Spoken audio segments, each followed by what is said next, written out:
الحمد لوليه والصلاة والسلام على نبيه محمد وآله وأصحابه أجمعين.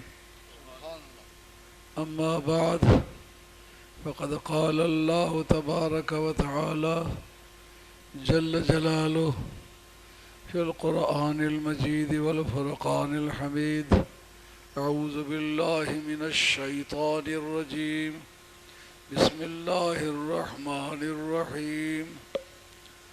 إنما يريد الله ليذهب عنكم الرجس أهل البيت ويطهركم تطهيرا. صدق الله مولانا العظيم، وبلغنا رسوله النبي الكريم، ونحن على ذلك من الشاهدين والشاكرين، والحمد لله رب العالمين. الصلاة والسلام عليك يا سيدي يا رسول الله، وعلى آلك وأصحابك يا حبيب الله. الصلاة والسلام عليك يا سيدي يا رسول الله، وعلى آلك وأصحابك يا حبيب الله. الصلاة والسلام عليك يا سيدي يا رسول الله، وعلى آلك وأصحابك يا حبيب الله. معزز علماء کرام، سادات اعظام، پیران طریقت اور ثنا خوانان رسول صلی اللہ علیہ وسلم، میرے دوستو، پیارے بھائیوں، عرض خدمت یہ ہے، آج کے دعوت دہندہ جماعت اہل سنت کے کارکن ہیں۔ جماعت اہل سنت مذہبی صداقت کی بڑی نشانی ہے۔ حضور نے جس قوم کی ہدایت کی ضمانت دی ہے وہ اہل سنت والجماعت ہیں۔ سرکار کا فرمان ترمذی کی حدیث ہے کہ ستفترق امتی علی 73 فرقۃ، میری امت 73 فرقوں میں تبدیل ہو جائے گی۔ اس سے مراد امت دعوت ہے یا امت اجابت؟ اس سے امت اجابت ہے، امت دعوت مراد نہیں۔ اگر امت دعوت لی جائے تو کئی کروڑوں جماعتیں بن جاتی ہیں۔ کلہم فی النار الا واحدہ، سب جہنم میں جائیں گے، صرف ایک بچے گی۔ من ہم یا رسول اللہ صلی اللہ علیہ وسلم، یا رسول اللہ وہ بتائیے وہ کون ہیں؟ اب ہم اہل السنت والجماعہ، وہ اہل سنت والجماعت ہیں۔ اہل سنت بھی ہیں، اہل جماعت بھی ہیں۔ فرمایا مس سنت والجماعہ، آپ بتا دیجئے کہ سنت اور جماعت کس بات کا نام ہے؟ کہا ما انا علیہ الیوم و اصحابی، جس عقیدے، جس مذہب، جس عمل پر آج میں ہوں، میرے صحابہ ہیں، وہ اہل سنت والجماعت ہے۔ اس سے جو فوری طور پر نتیجہ نکلتا ہے وہ یہ ہے، اور میں امید کروں گا کہ یہ بات یاد بھی رکھیں گے، کہ جو عقیدہ صحابہ میں پایا گیا ہے اگر امت کے کسی فرد میں پایا جائے آپ اس کو گمراہ نہیں کہہ سکتے۔ بے شمار عقائد ہیں جن کو اہل سنت جانتے ہی نہیں ہیں، اور بلا وجہ کسی کو کبھی شیعہ، کبھی وہابی، کبھی کچھ کہتے ہیں۔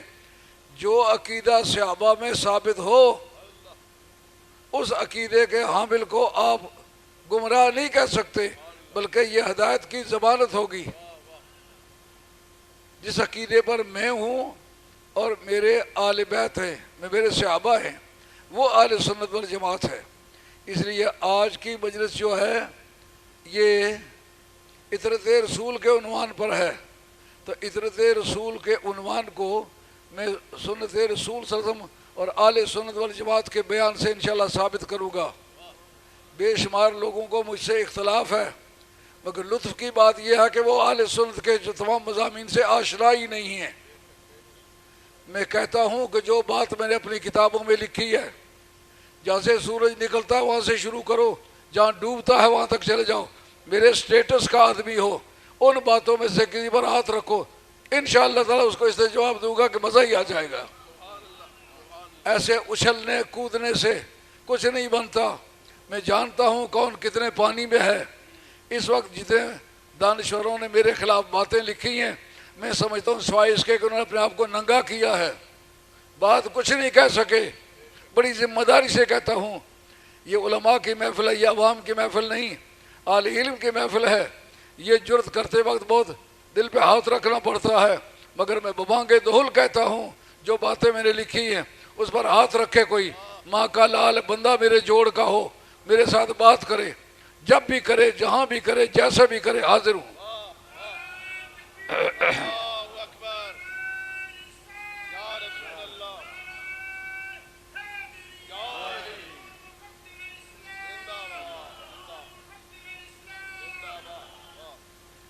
انما یرید اللہ کا پہلے ترجمہ عرض کرتا ہوں، بجوز اس کے نہیں ہے کہ صرف اللہ کی مرضی ہے، صرف اللہ کا ارادہ ہے۔ ان میرے جملوں پر غور کریں گے۔ انما قصر ہے، یہ علم بیان کا مسئلہ ہے۔ بے شمار لوگوں نے جملے کسے ہیں، لیکن بالکل پتہ چلتا ہے کہ علم سے کورے ہیں۔ اگر علم والے ہوتے میری بات پر اعتراض کبھی نہ کرتے۔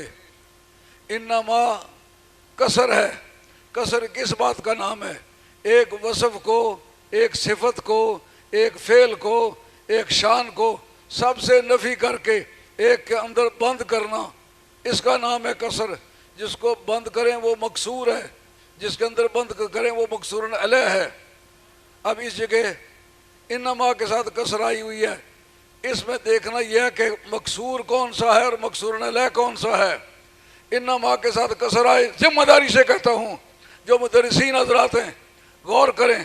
مجھے اس بات کی کوئی گھبراہٹ نہیں، میں مولوی برادری کا آدمی نہیں ہوں، پہلی تاریخ سے ہی مجھے مولویوں سے ٹکر کھانا پڑی ہے اور انشاءاللہ کامیابی کے ساتھ زندگی گزاری ہے۔ کوئی آدمی یہ ہاتھ کھڑا نہیں کر سکتا کہ میں اس کے ساتھ بات کرنے کے لیے کیا تو چھپ گیا یا بات نہیں کر سکا۔ کل بھی بات کے لیے تیار تھا، آج بھی بات کے لیے تیار ہوں۔ انما کے ساتھ جو قصر آتی ہے، جزو اول مکسور ہوتا ہے، جزو ثانی مکسور علیہ ہوتا ہے۔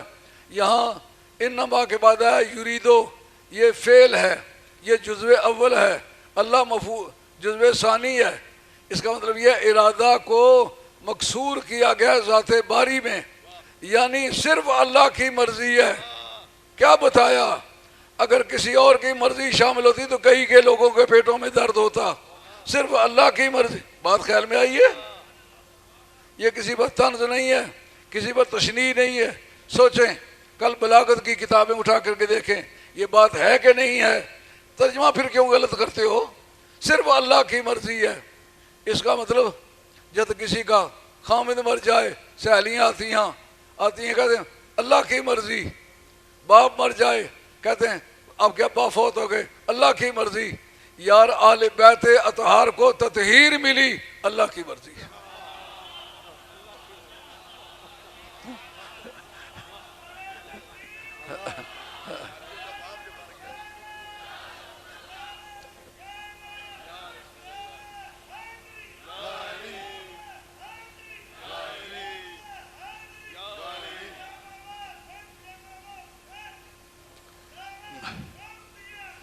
میں اس وقت اتنا کمزور ہوں، نہ میری آواز اس قابل ہے کہ میں شعر پڑھ سکوں، وگرنہ شعر پڑھنے کا ڈھنگ مجھے آتا ہے۔ میں شعر و شاعری ایم اے میں پڑھاتا رہا ہوں مدت، اور بہت اچھی طرح جانتا ہوں کون سا شعر کس جگہ پیش ہونا چاہیے، کس شعر کا مضمون کیا ہے۔ بہت اچھی طرح یہ بات سمجھتا ہوں۔ 40 برس پڑھایا، کوئی تو 4-10 دن نہیں پڑھایا۔ ایم اے کلاسز 40 برس پڑھائی ہیں، بہت اچھی طرح جانتا ہوں۔ جو بات میں کہتا ہوں درسیات کے نکات پر اس کو پرکھیں، یہ بات صحیح ہے کہ نہیں؟ رب کا یہ کہنا کہ صرف اللہ کی مرضی ہے، یاد رکھیں فضل کی 2 قسمیں ہیں، ایک فضل جزائی اور ایک ہے تفضیل فضالی، یعنی اللہ تعالیٰ اپنے فضل سے کمالات جو ملتے ہیں، ایک کمالات کسبیہ ہیں، ایک کمالات فضلیہ ہیں، جس کو کہتے ہیں نبوت اور رسالت۔ وہ اللہ تعالیٰ کا فیضان فضل ہے۔ اگر کوئی آدمی یہ کہے کہ میں پہلے عبادت کرتا رہا، صوفی بنا، مجدد بنا، محقق بنا اور یہ مرتبے پائے، اس کے بعد رسول بنا، یہ کہتے ہی کافر ہے، کیونکہ یہ فضل جزائی نہیں ہے، یہ فضل عطائی ہے۔ جس قانون کے مطابق اللہ نے نبیوں کو نبی بنایا، اسی قانون کے ماتحت اہل بیت اطہار کو تطہیر عطا فرمائی۔ فرمایا مرضی ہے میری مرضی سے ایسا۔ یہ پتہ ہے کہاں کہا جایا کرتا ہے؟ جس جگہ انکویسچننگ اوبیڈینس ہو، قانون کہتا ہے انکویسچننگ اوبیڈینس، جس جگہ بلا چون و چرا بات ماننی ہو، اس جگہ کو کہہ سکتا میری مرضی رہی۔ یہاں رب کریم نے یہ بتایا کہ اگر تمہارے پیٹ میں درد ہے تو اس کو جانے دو، میری مرضی رہی، میں اپنی مرضی سے ان کو یہ فضیلت عطا فرمائی ہے۔ تو یہ فضل جزائی نہیں ہے، فضل عطائی ہے۔ اس کے لیے عمل کی شرط نہیں ہے۔ اس کے ساتھ پہلا جو حصہ ہے جس میں ازواج مطہرات کا ذکر ہے، اس میں آیا ہے کہ تم جو ہے لستن کاخذ من النساء، تم دنیا کی عورتوں میں سے کسی کی مانند نہیں ہو۔ اگر تم نیکی کرو گی تو تمہیں دگنا ثواب ہوگا، اگر بدی کرو گی تو دگنا عذاب ہوگا۔ اس کا مطلب یہ حضور کے ازواج مطہرات اہل بیت میں سے ہیں، لیکن وہ فضل جزائی کے کھاتے کی ہیں۔ اگر اچھے اعمال کرو گے تو ثواب ملے گا، اگر اعمال میں کوئی کوتاہی دکھاؤ گے تو پھر تمہیں دگنا عذاب بھی ہوگا۔ لیکن یہ جن کا نام تطہیر کے نام سے آیا ہے، ان کو ہم نے یہ اس کھاتے میں نہیں رکھا، اس میں فضل جزائی نہیں، فضل عطائی کے کھاتے میں رکھا ہے۔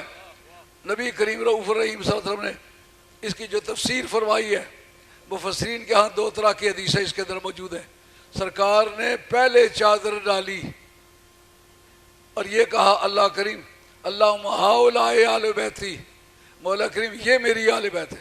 اس پر ایک قاعدہ نقل کرنے لگا بلاغیوں کا، دھیان کرو جتنے مدرسین حضرات بیٹھے ہوئے ہو، جس وقت مسند الیہ اس میں موصول ہو، اس وقت مسند کو موصول مسند الیہ کے ساتھ خصوصیت ہوتی ہے۔ جیسا کہ آپ دیکھیں اولئک علی ھدی من ربہم، اعلیٰ حضرت کہتے ہیں صرف وہی لوگ ہدایت پر ہیں، کیونکہ اس میں اشارہ مسند الیہ ہے، یہ وہی اس میں اشارہ اس جگہ بھی مسند الیہ ہے۔ اس کا مطلب یہ کہ میں تمہیں بتاتا ہوں کہ یہی میری آل بیت ہے۔ ہؤلاء اس میں اشارہ ہے اور آل بیتی، اور یہ اس کے وہ مسند جو ہے وہ مبتدا ہے، یہ اس کی خبر ہے۔ اس کا مطلب یہ ہے کہ آل بیت ہونے کو خصوصیت ہے ہؤلاء کے ساتھ، جو اس کھاتے میں ہیں وہی آل بیت ہیں۔ باقی اگر آل بیت ہے تو وہ اور کھاتے کے آل بیت ہے، اس جگہ آل بیت اور کھاتے کے آل بیت ہے۔ آ گئی بات خیال سے میں؟ اچھا، اس جگہ سرکار نے دھیان کرنا ہوگا، مولانا کتابیں بہت الٹ پلٹ کر لینا اور چیز ہے، فنی طور پر کسی چیز بات کو سمجھ لینا یہ اور چیز ہے، یہ بات یاد رکھنی پڑے گی۔ اس جگہ جو فرمایا یہ میری آل بیت ہے، اگر آیت نازل ہونے سے پہلے یہ بات کہی پھر کیا ہوگا؟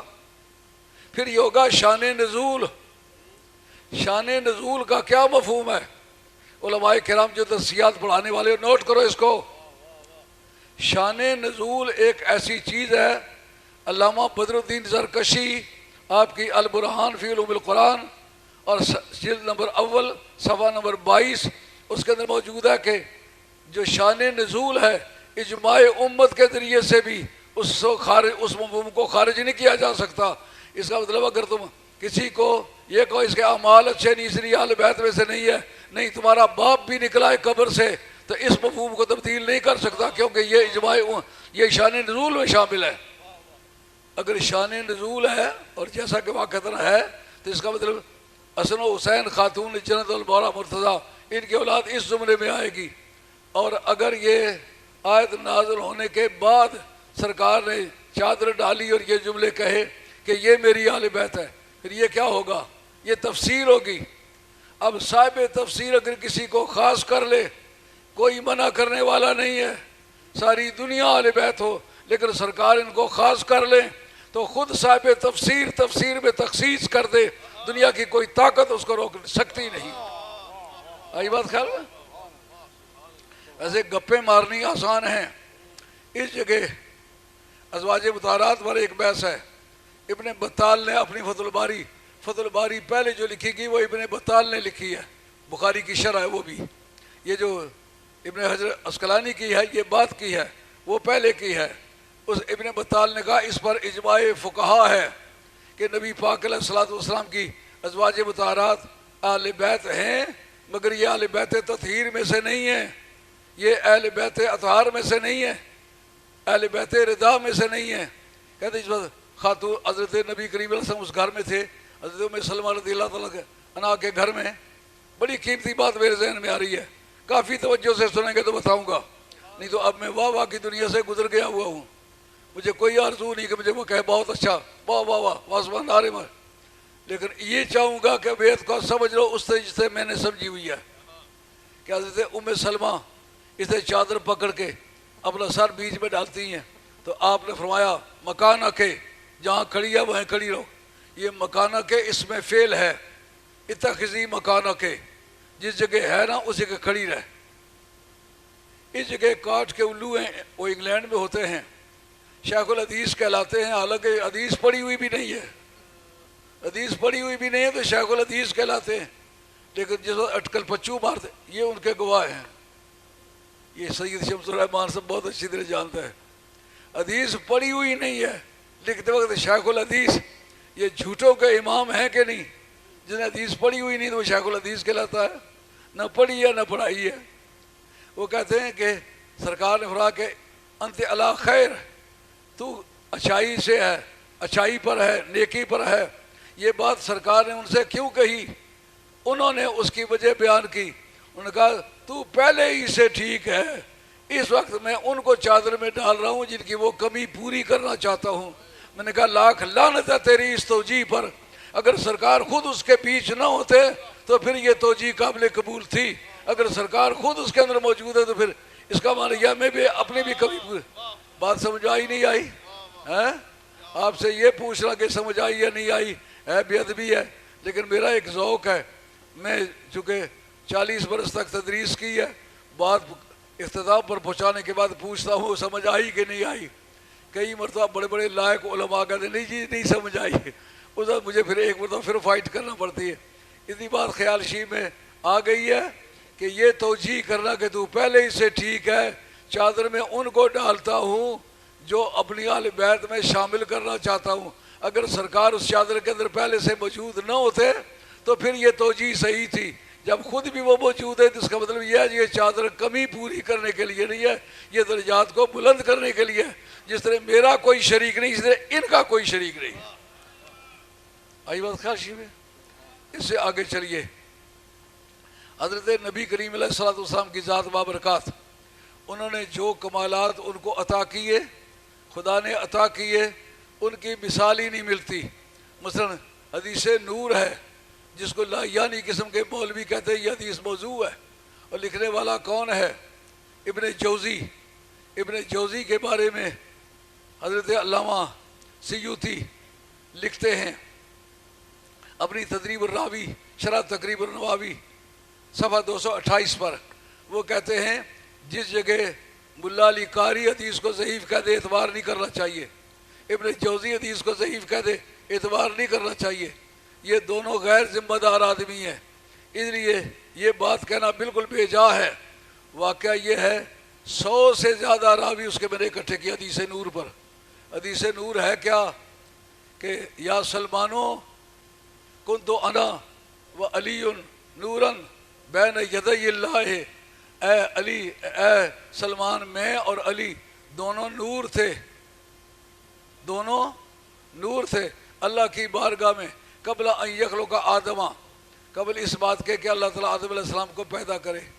یار موقوف علیہ کو پہلے پیدا کرتے ہیں، موقوف کو بعد میں پیدا کرتے ہیں.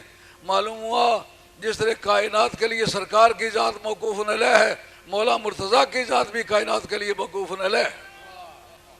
اور فرمایا قبل ان یخلق آدم 14 الف عام، 14,000 برس پہلے ہم لوگ موجود تھے.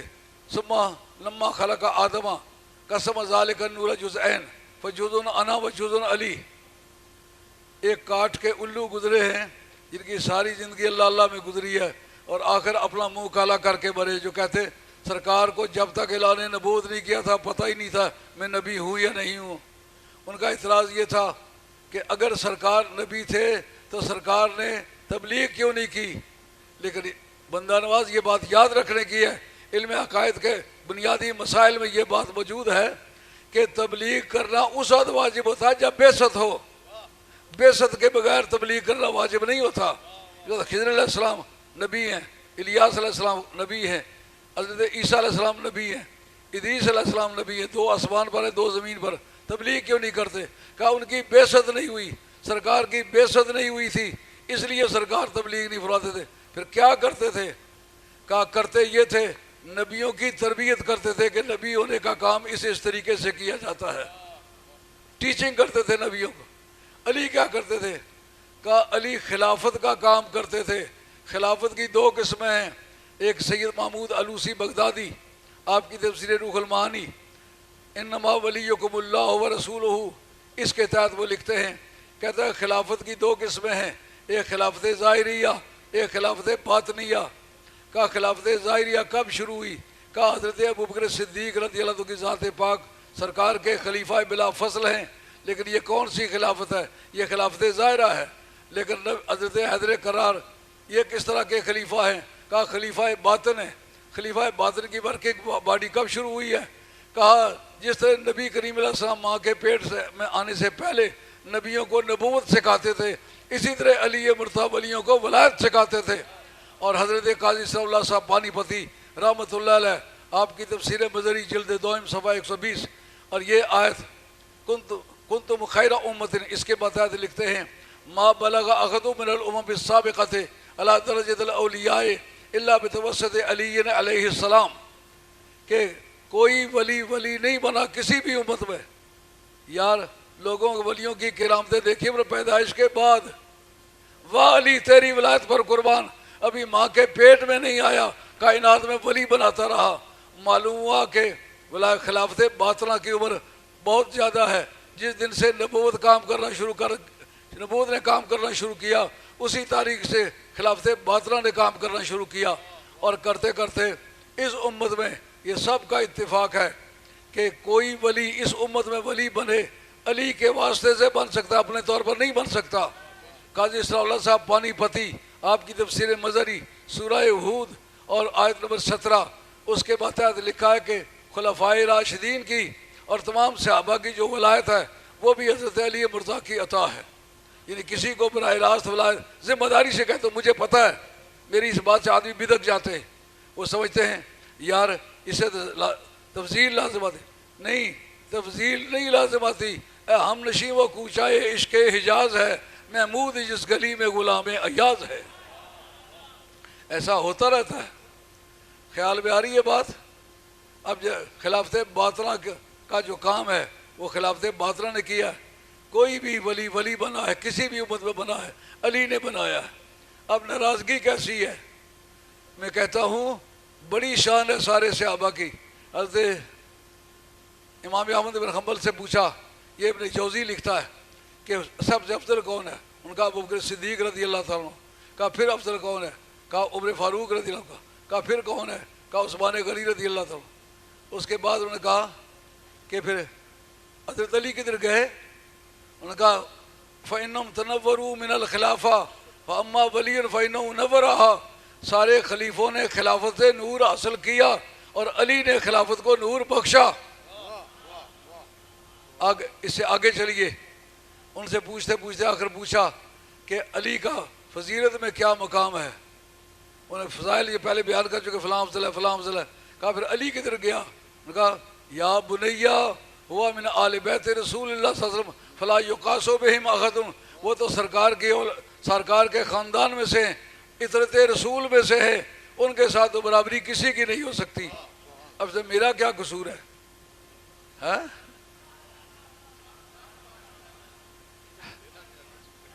عمر گزری ہے اس دشت کی سیاہی میں. اب ہمیں کوئی سکھانا چاہے تو مشکل کام ہوگا. اگر 40 برس تک درس نظامیہ مکمل پڑھایا ہے تو اس وقت میری نگاہ میں اس ملک میں تو شاید بابا بندیالوی صاحب رحمۃ اللہ علیہ کے بعد کسی نے درس نظامیہ 40 برس نہیں پڑھایا ہوگا. شاید اس ملک میں اکیلا آدمی ہوں جس نے 40 برس تک لگاتار درس نظامیہ پڑھایا. درس نظامیہ کے بغیر عالم نہیں بنتا. کوئی بی اے کر لے، ایم اے کر کے، ڈبل ایم اے کر لے، ماسٹر کر لے، پی ایچ ڈی کر لے، عالم نہیں بنتا. پی ایچ ڈی ایک چٹ کا نام ہے. ایک مضمون پر کچھ الفاظ لکھ لیتا ہے وہ پی ایچ ڈی ہو جاتا ہے. لیکن درس نظامیہ تو جناب سبھی کتابوں میں دسترس ہو اور قدرت ہو تو پھر وہ درس نظامیہ پڑھ سکتا ہے. پڑھانے کا کام تو خاصا مشکل کام ہے. خواجہ قمر الدین شالوی رحمۃ اللہ علیہ میرے استاد بھائی تھے، اور بدھو والے استاد پوری زندگی کسی شاگرد کی تعریف کرتے ہوئے نہیں سنے. ان کا غلام خان بھی میرا شاگرد ہے مگر انتہائی گند ذہن آدمی ہے. لیکن خواجہ قمر الدین شالوی رحمۃ اللہ علیہ کے مطلب کہہ لگے یہ محنتی بھی ہے، ذہین بھی ہے اور ادب والا بھی ہے. ان سے ملاقات کر کے مزہ آ جایا کرتا تھا. ان کی مجلس سے کم از کم سید ہونے کا مضمون سمجھ آیا. ایک مرتبہ کراچی میں سید مزمل شاہ صاحب بنیال شریف کے پڑھے ہوئے تھے. وہ نماز پڑھانے لگے صبح کی، بھول گئے. جب بھول گئے تو دوست آگے پیچھے دیکھنے لگے کہ ان کو کہیں نماز نہیں ہوئی. آپ کافی دیر تک گردن جھکا کے اسے سوچتے رہے تو فرمایا شاہ صاحب نماز میں بڑا مزہ آیا ہے، ایک مرتبہ پھر پڑھا دیں. دوستوں نے کہا کہ آپ نے یہ کیوں نہیں کہا کہ نماز نہیں ہوئی؟ انہوں نے کہا ایک سید کی نماز کو میں کہوں کہ نہیں ہوئی نہیں، دوبارہ پڑھ لینے میں عرض کوئی نہیں ہے، لیکن یہ بے ادبی یہ کام میں نہیں کرتا. اس طرح کا پیر کہ دربار عالیہ گولڑا شریف جس کے پاس دربار میں مرید بن کے کھڑا ہو، جلال پور شریف جس کے بارگاہ میں مرید بن کے کھڑا ہو، اللہ حضرت کے اسی طریقے سے اور جو چشتیہ کی گدیاں ہیں وہ مرید بن کے کھڑے ہوں، ان کا تو دماغ ہی کام نہ کرے. لیکن ہم نے دیکھا میرا بچہ چھوٹا سا تھا، خواجہ قمر الدین شالوی رحمۃ اللہ علیہ، اس کے پاؤں کو چھو کے اس نے اپنی داڑھی پر مل لیا. سمجھ آ گیا کہ اس نے سید ہونے کے معنی سمجھے. خیال میں یہ بات اب نبی کریم علیہ الصلوۃ والسلام کی جو آل بیت ہے، اطرت رسول، یہ ایک لفظ ہے جس کو ڈکشنری میں دیکھیں تو نا آشنا اس کا کیا ترجمہ کرتے ہیں. حضرت ابن مردوہ جو 4 اور 5ویں صدی کے بڑے عظیم محدث ہیں، وہ کہتے ہیں کہ اطرت رسول سے صرف علی، حسن، حسین، خاتون جنت اور جناب مصطفیٰ اس میں اطرت میں شامل ہیں. سرکار دو عالم صاحب نے آل بیت کہتے وقت اپنے آپ کو شامل کیا. وہاں لندن میں ایک بزرگ گئے جنہوں نے داڑھی بہت اچھی طرح سے رنگی ہوئی تھی اور بڑے اچھے آستانے کے بزرگ تھے. وہ کہنے لگے یہ جو اللہ تعالیٰ نے کہا نا کہ اللہ تعالیٰ تمہیں پاک کرنا چاہتا ہے، پاک اس چیز کو کرتے جو پلید ہو. یہ بات انہوں نے اپنا کرتا پکڑ کے اس نے کیا، کہا میں کہتا ہوں یہ میرا کرتا پاک کر دو. پوچھے گا کوئی کہ پلیدی کیا لگی ہوئی ہے؟ جب سیدوں کو پاک کرنا چاہ پوچھنا پڑے گا تو پلیدی کیا ہے؟ سیدوں کے آل بیت کے دل و دماغ میں جو کبر اور تکبر کے بت تھے وہ نجاست تھی، اس کو دور کرنے کے لیے. اور دوسرے دن میں نے ٹیپ کر کے ان کے پاس بھیجی 3 گھنٹے کی اور اچھا لتاڑا ان کو. میں نے کہا تمہیں دعوت دیتا ہوں میرے ساتھ بات کرو. دوسرے دن انہوں نے کہا کہ میں اپنے عقیدے سے رجوع کرتا ہوں. اور یہ تمہیں کس نے بتایا ہے کہ پاک کرنے کے لیے ناپاک ہونا شرط ہے؟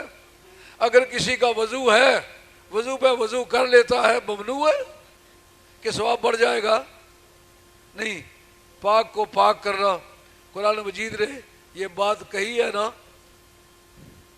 کہ جن لوگوں نے ہمارے الذین آمنوا وقاتلوا فی سبیلہ لنہدینہم سبلنا، جن لوگوں نے ایمان کی دولت پائی، ہمارے راستے میں جنگ کیے، ہم ان کو منزل مقصود کی ہدایت دے دیں گے.